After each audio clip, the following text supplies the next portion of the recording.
Hey, this is Tom from Interstate Live. We're at the Marquis Theater, downtown Denver, with Scott from Saving Abel. How you doing? Good to go.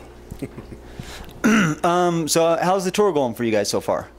It's been really cool. It's we just dropped an album, so what we do is, in true Saving Abel fashion, we have these huge anchor dates where we'll play, Sturgis, massive festivals, with like 3 days grace, and you're playing in front of 20,000 people, and then on Mondays you got to remember that you got to play the 300 seaters here in Denver. It's kind of the best of both worlds, because we get to sweat all over our fans, and then we have also like 50-yard stages to run around, so it's definitely awesome.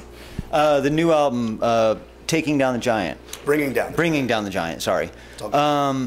And the first single off that, by the same name. Yeah. That going pretty well for you so far as a single? Yeah, it's climbing the charts. If I'm not mistaken, it broke top 10 today at Active Rock, which is good. That's our 7th single at rock format to break top 10, and we've only dropped 7 singles, so yay us. Right.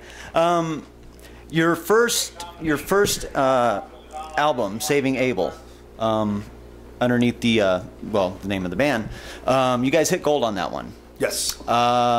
Miss America didn't do as well in sales, but you guys were higher in the charts on your singles. How do you explain that one? I don't think you do. I think you just roll with the punches and just feel grateful that, I don't think it's any secret that people aren't buying records as often as they used to, and that's all we can really attribute it to. So we're all just finding other ways to stay relevant and stay on the charts, and somehow Saving Abel always manages to do that. It would have been cool to have had a second record that sold more than the first. Right. It wasn't the case with us, but it was certainly still a success. And so now to date, between the two, we've sold over 1 million records. So that's nice. That's a big deal, and we're really hoping that this, let's take this third one platinum. Yeah, there you go. And with the way that the new single is climbing, you guys seem like you got a pretty good shot at it. I would say so.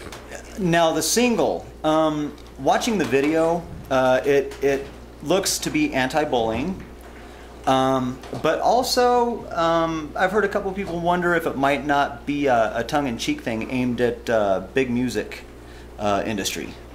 Well, that's actually funny that you said that, because we wondered if people would misconstrue it, and that's the first time I've heard that. So I'm glad people are at least thinking.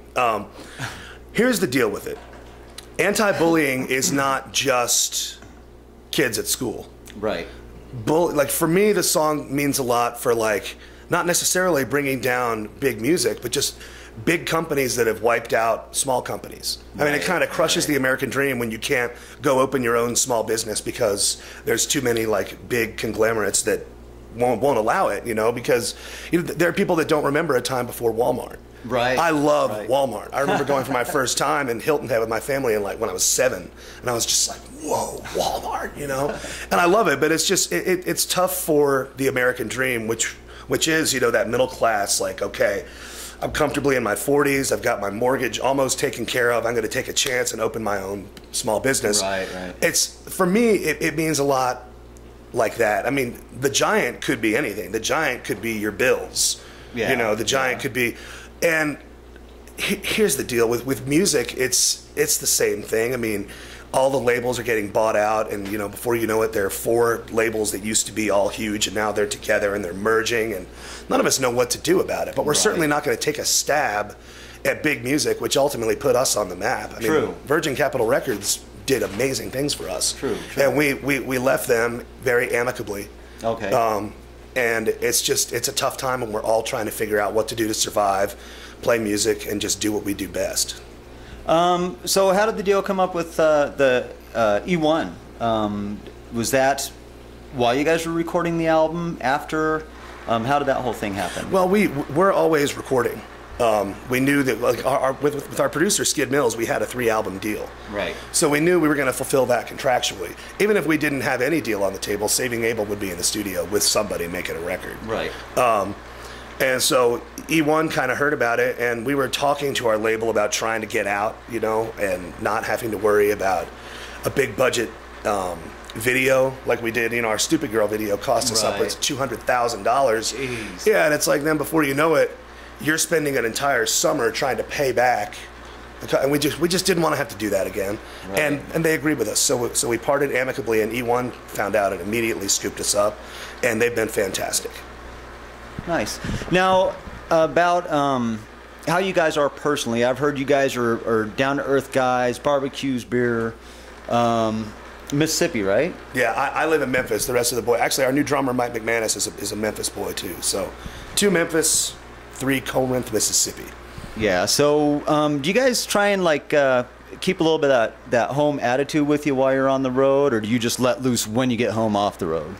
Man, you come in this dressing room an hour before showtime, right? And it's going to be like banjos and whiskey, and I mean, it's just, this is, you know, we feel very blessed to be here, but we're certainly not going to change who we are because of any success. Right, right.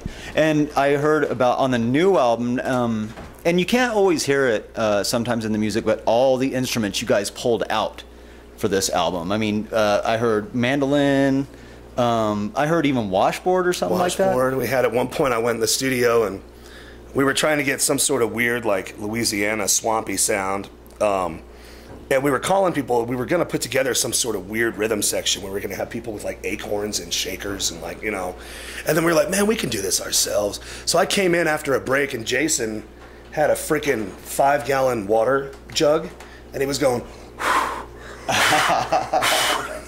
like for a whole pass over a song. So, I mean, yeah, you know, obviously it's Saving Abel, so you're going to have those big guitars. You know, you're going to have big guitar solos. And Jason and I do all that work ourselves. And then there's just a myriad of odd instruments, jaw harp, yeah, being especially the weird one.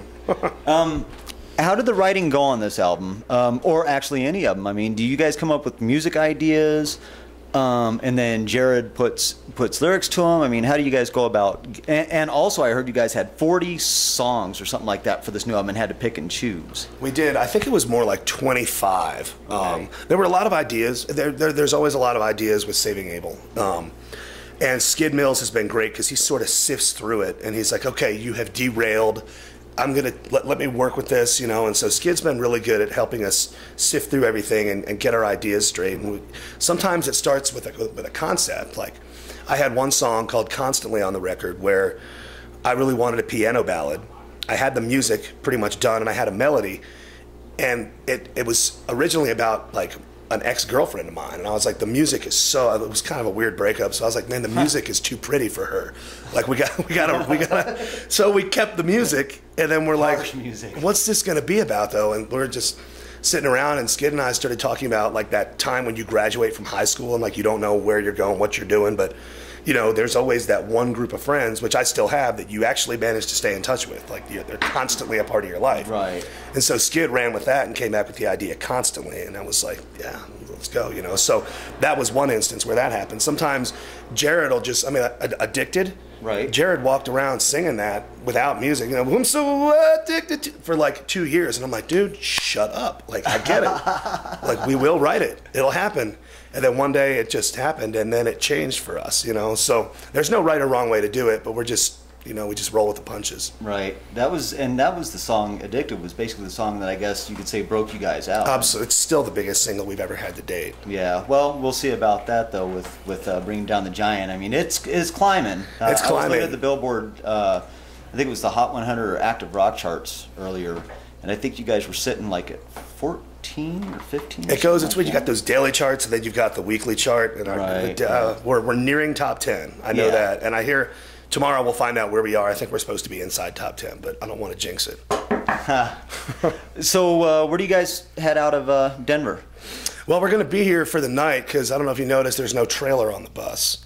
I didn't notice. Well, that's because the trailer had a boo-boo, and so it's at a shop somewhere around the corner, and it's going to be like a $2,500 fix or something. So we're here tonight. We're going to rage in Denver, and then we got a couple days off, I think tomorrow in Rock Springs, Wyoming, and then somewhere in Utah, and then we got some shows up there. There's some shows in Idaho, and then some shows back in like Sacramento and Vegas. Going to try to kick it with Vinnie Paul in Vegas. Oh yeah, nice. Yeah, that should be pretty cool. Always a good time with Vinnie. Right. For these upcoming shows, anything you want to say to any of the fans? What to expect from your shows?